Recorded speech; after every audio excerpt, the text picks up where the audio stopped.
Welcome to British Accent Podcast. Welcome back to the British Accent Podcast, where we help you speak English with confidence. I'm Sarah. And I'm Daniel. Today, we're tackling a topic that so many English learners struggle with: how to start a conversation with anyone. That's right. Whether you're at a party, traveling, or meeting someone new at work, knowing how to begin a conversation can make all the difference. Exactly. So today, we'll share some of the best conversation starters and strategies to help you break the ice easily. Let's get started. Alright, so let's dive into the first and easiest way to start a conversation, asking about the situation you're both in. This is called a context-based opener. For example, if you're at a coffee shop, you can say, "Wow, this place is busy today. Do you come here often?" It's natural and doesn't feel forced. That's a great one, and it works almost anywhere. If you're in a class, you can say, "Have you taken a course like this before?" Or if you're at a conference, "What did you think of the last speaker?" Just using your surroundings as a conversation starter makes it easier. Yes, and another great way is using a compliment. People love to be appreciated. Something like, "I love your jacket." "Where did you get it?" Or, "That's a great laptop, do you recommend it?" Compliments can lead to more interesting discussions. Absolutely. Another easy method is asking for an opinion. People like sharing their thoughts, so something like, "I'm thinking of getting a new phone, do you prefer iPhone or Android?" Or, "This playlist is amazing, do you have a favorite song?" Gets people talking. Exactly. And the key is to make it open-ended so that the other person can say more than just yes or no. Instead of asking, "Do you like coffee?" ask, "What's your favorite coffee?" That way, they have to give a real answer. Yes, and if you're nervous, just remember most people are happy to talk, but they just don't know how to start either. Being the one to start a conversation can actually make you more confident over time. That's a great point. So, those are a few simple but effective ways to start a conversation. Let's talk about how to keep it going once you've broken the ice. Right, so you've started a conversation now. How do you keep it going? One of the best ways is to ask follow-up questions. If someone says they love hiking, don't just stop there. Ask, "What's the best trail you've ever been on?" Or, "Do you prefer mountains or forests?" This makes the conversation flow naturally. Yes, and another key thing: listen actively. Don't just think about what you're going to say next. Show that you're interested by reacting to what they say. A simple "That's really cool" or "Wow, I never thought about it that way" makes a big difference. Exactly, and adding your own experience helps too. If someone says they love traveling, instead of just saying, "Oh, nice," you can say, "I went to Japan last year, and it was amazing." Where's the best place you've been? That way, it's not just a one-sided conversation. That's a great point. Another trick: use humor. A light joke or playful comment makes conversations more fun. Of course, it depends on the situation, but something simple like, "I tried cooking once. Let's just say my smoke alarm was not happy," can make things more relaxed. I love that. And if you ever feel stuck, just use the environment. If there's music playing, ask, "Do you know this song?" Or if you're at a party, "How do you know the host?"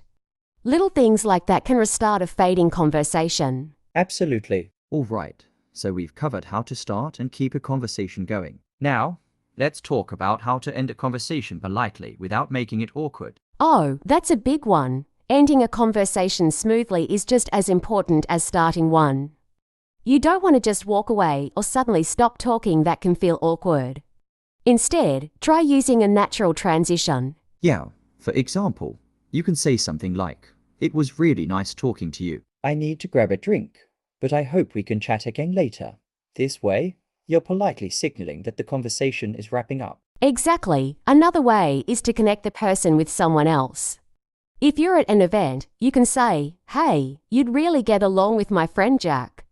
He's also into photography." That way, you're not just ending the conversation, you're helping them continue it with someone else. Great tip. And if you're in a more casual setting, like chatting with a coworker, you can just say, "All right, I should get back to work, but it was great catching up." Simple and polite. Yep. And if you really enjoyed the conversation, don't be afraid to say, "Hey, I'd love to continue this another time. Let's exchange numbers or connect on social media." It keeps the door open for future conversations. That's a good one. So, whether you're starting, keeping, or ending a conversation. It all comes down to confidence, curiosity, and being genuine. The more you practice, the easier it gets. And remember, conversations don't have to be perfect. It's okay if there are pauses or if you don't have the perfect thing to say. The most important thing is to show interest in the other person and keep the flow going. Yeah, and sometimes just a simple follow-up question like, how did you get into that? Or, what do you like most about it? Can keep a conversation going naturally. Exactly. People love talking about themselves, so giving them a chance to share more is a great way to keep them engaged. Plus, it takes the pressure off of you to always come up with something new to say. Right. And for those learning English, don't stress about making mistakes. Most people appreciate the effort, and as long as you're clear and friendly, they'll be happy to keep talking with you. Yes, speaking is all about confidence. The more you do it, the easier it gets. So, start small, ask simple questions, and just go for it. And if you're feeling stuck, you can always prepare a few go-to questions in advance. Think of topics you're comfortable talking about, maybe travel, food, or hobbies. Having a few of these in mind can help you feel more confident when starting a conversation. That's such a good tip. Another thing that helps is mirroring. If someone asks you, "How was your weekend?" you can answer and then ask them the same question back. It keeps the conversation balanced and natural. Yes, and don't be afraid to use body language. A smile, nodding, and even small reactions like "wow" or "that's interesting" can show that you're engaged, even if you're still learning the language. So true. And let's not forget humor. It's a great way to make conversations more fun and relaxed. Even if your joke doesn't land perfectly, most people will appreciate the effort. Absolutely. Humor breaks the ice, and if you're ever nervous, just remind yourself that people are usually happy when someone takes an interest in them. That's what makes a great conversation. Exactly. People love to talk about themselves. If you're unsure how to keep the conversation going, just ask open-ended questions. Instead of "Do you like traveling?" you could ask, "What's the most interesting place you've ever visited?" That way, the other person has more to say. That's a great point. And when they respond, you can listen for little details that you can ask about next. If they mention they went to Japan, you could ask, "Oh, what was your favorite part of the trip?" Or, "Did you try any interesting food?" That way, the conversation naturally keeps flowing. Yes, and let's talk about small talk in different cultures. In some places, people love talking about the weather or weekend plans. In others, small talk might include asking about family or even work. So, being aware of cultural differences can help you adapt to different situations. That's so important. Like, in the UK, talking about the weather is an easy way to start a conversation. But in some countries, people might find that boring or unnecessary. It's all about reading the situation and adjusting accordingly. Exactly, and for English learners, just remember, don't stress too much about making mistakes. People are usually patient and appreciate the effort. The key is to stay relaxed and enjoy the conversation. That's a great reminder. A lot of English learners worry about saying the wrong thing. But honestly, most native speakers don't even notice small mistakes. The important thing is confidence. Yes, and one trick to sound more natural in conversations is using filler phrases like "that's interesting," "I see," or "really." These little words help show that you're engaged and keep the conversation going smoothly. Oh, that's a good one. And let's not forget body language. A friendly smile and eye contact can make a huge difference. You don't always need the perfect words sometimes. Your attitude says more than your vocabulary. So true. And if you're not sure how to start, you can always prepare a few go-to conversation starters in advance. Like, if you're at a party, you can ask, "How do you know the host?" Or if you're in a coffee shop, "What's your favorite drink here?" Simple, but effective. I love that. And once you start practicing, it gets easier. The more conversations you have, the more natural it feels. It's just like any other skill, practice makes progress. Exactly. And another tip, if you're feeling nervous, start with open-ended questions. Instead of just asking, "Do you like this place?" you can say, "What do you think of this place?" This encourages a longer response and keeps the conversation flowing. That's a great point. Open-ended questions help avoid awkward silences. And speaking of avoiding awkward moments, if you ever feel stuck, just comment on something around you like the weather, the music, or even the food. It's a simple way to keep the conversation going. Oh, absolutely. And don't forget to listen actively.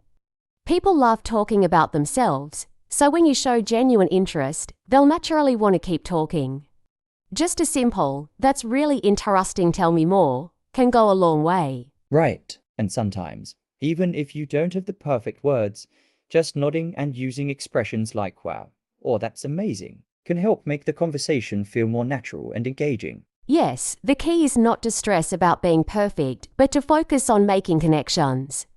English is a tool for communication, not an exam. The more relaxed you are, the better the conversation will be. That's such a great takeaway.